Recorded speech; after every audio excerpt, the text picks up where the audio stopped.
বনানীর head অফিসে নগদের head অফিসে বনানীতে দুদকের অভিযান চলছে এই মুহূর্তে। নানান বিষয়ে জিজ্ঞাসাবাদ চলছে দুদকের কর্মকর্তাদের সাথে, নানান বিষয়ে জিজ্ঞাসাবাদ করার চেষ্টা করছে এবং বিশেষ কিছু বিষয়ে অনুসন্ধান করছে দুদক। আমরা সকালে জানতে পারার পরে এখানে টিলটা ভবনে দুদকের একটি টিম, অর্থাৎ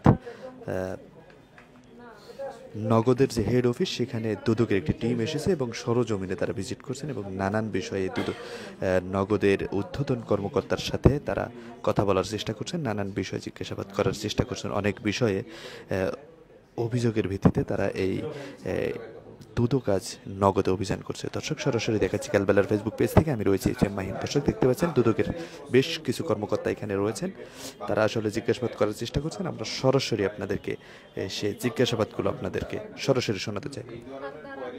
প্রথম থেকে এখন পর্যন্ত ওনারা তো একটা ডিক ডাউন করে ওনারা একটা রিপোর্ট জেনারেট করছে, যে রিপোর্টের এগেনস্টে বাংলাদেশ ব্যাংক, যেহেতু ওনারা আমাদের রেগুলেটর, সো ক্রস চেক করার জন্য আলটিমেটলি তারা অনেকটা দূরে এগুলো নিয়ে কাজ করে এবং দে হ্যাভ ডিটেলস রিপোর্ট এবং তারা আমাদের সাথে আমরাও তাদেরকে সহযোগিতা করেছি যতটুকু তাদের যে কোশ্চেন বা কোয়ারিজগুলো ছিল। তো আপনারা যে কোশ্চেনগুলো করছেন এটা তো এগুলো তো কাভার হয়েছে, এর থেকে অনেক বেশি আলটিমেটলি তারা আমাদের সাথে এই কয়েকদিন এই 5-6 মাস বসে কাজ করে এগুলো করছে। সবই অ্যান্সার তাদের কাছে আছে এবং ডাক বিভাগের টিমও আমাদের সাথে কাজ করছে। তো আপনাদের যে কোশ্চেনটা বারবার যে ডাক বিভাগ আমার সাথে না থাকলে, ডাক বিভাগের 3 জন অ্যাডমিনিস্ট্রেটর হিসেবে আমার এখানে কাজ করছে। ওনারা আজকে আসেন নাই, তো ওনারা তো কাজ করে ধরেন আমি সরকারি প্রতিষ্ঠানে কাজ করি, এর মানে এই না যে আমি হচ্ছে ওই প্রতিষ্ঠান, মানে আমি যে প্রতিষ্ঠানে কাজ করতাম সরকারি প্রতিষ্ঠানের নামে একটা বেসরকারি প্রতিষ্ঠান হয়ে যাবে। আমি কি বুঝাইতে পারছি? ধরেন একজন সরকারি কর্মকর্তা কোনো জায়গায় আসতেই পারে প্রশাসক হিসেবে, 3 জন 4 জন আসতেই পারে, তাই বলে ধরেন তারা হচ্ছে একটা সরকারি প্রতিষ্ঠানের নাম ব্যবহার করতে পারবে? পারবে না। সরকার কাউকে নিয়োগ দিতেই পারে, এই জন্য একটা বেসরকারি প্রতিষ্ঠান কখনো সরকারি প্রতিষ্ঠানের নাম সেই এগ্রিমেন্টটা ডাক বিভাগের সাথে তো আমাদের আছে। ঠিক আছে, সেটা বড় না, আমি বলছি ওইটা তো তোমাদের উত্তরটা যেটা হচ্ছে ওনারা বসছে, তোমার উত্তরটা হচ্ছে যে ওনারা না এখানে তো দুইটা টিম, একটা হচ্ছে সেন্ট্রাল ব্যাংক আর একটা ডাক বিভাগের টিম। সো ডাক বিভাগের সাথে আমাদের অ্যালাইনমেন্টটা আমরা, ঠিক আছে, আপনারা একটু আমাদের মানে এরকম মুখে না বলে আমরা একটু ডকুমেন্টগুলো দেখলাম, ডকুমেন্টগুলো দেখি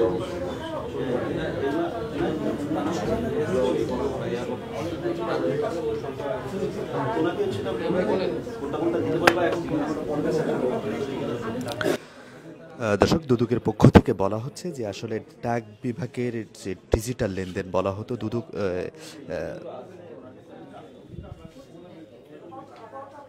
দর্শক, নগদকে ডাক বিভাগের যে ডিজিটাল লেনদেনের কথা বলা হতো সেটা আসলে কতটা সত্যতা সেটি কিন্তু আসলে জানবার চেষ্টা করছেন দুদকের এই কর্মকর্তা। তিনি বলছেন যে আসলে ডাক বিভাগের ডিজিটাল লেনদেন সরকারি প্রতিষ্ঠান হিসাবে যেটা ঘোষণা করা হচ্ছে বা সরকারি বিভিন্ন সুযোগ সুবিধা নেওয়া হচ্ছে এই কথা বলে, সেটি আসলে কিসের ভিত্তিতে নেওয়া হচ্ছে। এখানে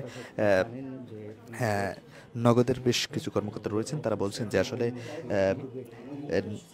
সরকারি বেশ কিছু কর্মকর্তা এই নগদে কর্মরত ছিলেন, যার ভিত্তিতে তারা আসলে ডাক বিভাগের ডিজিটাল লেনদেন বলা হতো, আসলে সরকারি যে ডাক বিভাগ তার ডিজিটাল লেনদেন নগদ হিসেবে ব্যবহার করা হতো। আসলে সেটা কিসের ভিত্তিতে ব্যবহার করা হতো সেটি কিন্তু আসলে জানবার চেষ্টা করা হচ্ছে।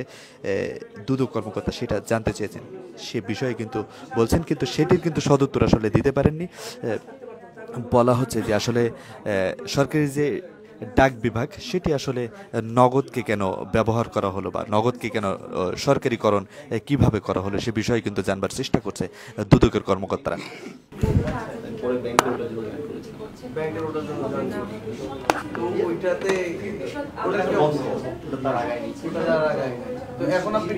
আমি যেহেতু আমার টেকনোলজি এক্সপার্ট, আমি ব্যাংকিং ইন্ডাস্ট্রিতে আমার নাম আছে, একটা নাম শুনে ওটার মানে ওভারঅল উপরে আর কি বসি আর কি। আচ্ছা, টেকনোলজি হেড, টেকনোলজি দেখতাম আমি স্ট্র্যাটেজিটা দেখি। ঠিক আছে, স্ট্র্যাটেজিটা দেখি। মানে আমরা যখন একটা সরকারি প্রতিষ্ঠান বলি, ধরেন সোনালী ব্যাংক বা রূপালী ব্যাংক, তখন হচ্ছে বাংলাদেশের মানুষের যে পার্সপেক্টিভটা, এখানে মানুষের আস্থা জন্মায়। আমরা যেটা দেখতে যাচ্ছি যে আসলে আস্থার জায়গাটা কোথায়। আমরা যে এতদিন বললাম মানে সরকারি নগদ হচ্ছে সরকারি প্রতিষ্ঠান সেই জায়গাটা স্ট্র্যাটেজি ছিল কিনা যে মানুষের ভিতরে বিচরণের জন্য এই 18 কোটি মানুষের দেশে 18 কোটি মানুষের কাছে পৌঁছানোর জন্য এটা একটা স্ট্র্যাটেজি ছিল কিনা আপনার? না দেখেন এই জিনিসটা আসলে হ্যাঁ না বিজনেস স্ট্র্যাটেজি এক্স্যাক্টলি এটা হচ্ছে একটা বিজনেস স্ট্র্যাটেজি ছিল মানুষের কাছে পৌঁছানোর জন্য। হ্যাঁ আলটিমেটলি ডাক বিভাগের সাথে আপনাদের বারবার যে কোশ্চেনটা আপনারা করছেন আর কি, তো ওনারা তো আমাদেরকে এজেন্ট হিসেবে মাস্টার এজেন্ট হিসেবে আলটিমেটলি নিয়োগটা করেন। মানে মাস্টার মানে ডাক বিভাগ তো লাইসেন্সটা হোল্ড করে, এটার জন্য এটা তো একটা এমএফএস কোম্পানি। ডাক বিভাগের এতে লাভটা কি হয় মানে ওরা আপনাদের থেকে দেখেন সারা বাংলাদেশে এই সার্ভিসটা প্রোভাইড করার জন্য you need a proper technology, আপনার একটা টিম সেট আপ, এটা করে তো যেটা ধরেন আমাদের কম্পিটিটর যারা আছে ধরেন বিকাশ উপায় ওরা যেভাবে কাজটা করে, সো ডাক বিভাগ যদি এমএফএস সার্ভিসটা করতে চায় they have also the capacity, but তারা একটা এজেন্ট বা ভেন্ডরকে নিয়োগ করে যাদের মাধ্যমে আলটিমেটলি এই এমএফএস সার্ভিসটা করানো সম্ভব। সেটাই ছিল থার্ড ওয়েভ টেকনোলজি বা নগদের সাথে তাদের সেই চুক্তিটা, এবং সেই চুক্তির একটা মডেল বা আপনি যেটা শেয়ার পার্সপেক্টিভে জিজ্ঞেস করছেন যে আমাদের সাথে ওনাদের একটা রেভিনিউ শেয়ার মডেলে কন্ট্রাক্ট সাইন হয়, সেটার উপরে বেস করে আলটিমেটলি নগদ বাংলাদেশে মোবাইল ফাইন্যান্সিয়াল সার্ভিস শুরু করে। কিন্তু আসলে কি আদৌ ওরা আপনাদের শেয়ার যে ভাগ আছে এতে কি ডাক বিভাগের শেয়ার আছে? ডাক বিভাগ এখন বর্তমানে কতটি শেয়ার হোল্ড করে? আচ্ছা ডাক বিভাগের যদি আমরা যে রিপোর্টটা বা যে ডকুমেন্ট শেয়ার করব বা ডাক বিভাগকে যদি আপনি জিজ্ঞেস করতে পারেন যে বা নগদ থেকে তারা রেভিনিউ পেয়েছে কিনা, তো প্রেসের সামনে আমরা এখন যদি এই সংখ্যাটা বলি তাহলে হয়তো তারপর আমি আপনাকে বলতে পারি যে আমি তো নতুন জয়েন করেছি, বাট এর আগে আমি যতটুকু জানি যে প্রায় 14 কোটি টাকা রেভিনিউ ডাক বিভাগের সাথে শেয়ার করা হয়। এইটা ওদের সাথে আমাদের একটা পার্সেন্টেজ শেয়ার মডেল আছে, যে রেভিনিউটা আমরা 2% এগ্রিমেন্টে আছে। আচ্ছা এটা ছিল না, এখন আছে এগ্রিমেন্টটা নিয়ে। হ্যাঁ এগ্রিমেন্টটা নিয়ে এগ্রিমেন্টটা দেখলে আপনার সেখানে পুরোটাই দেওয়া।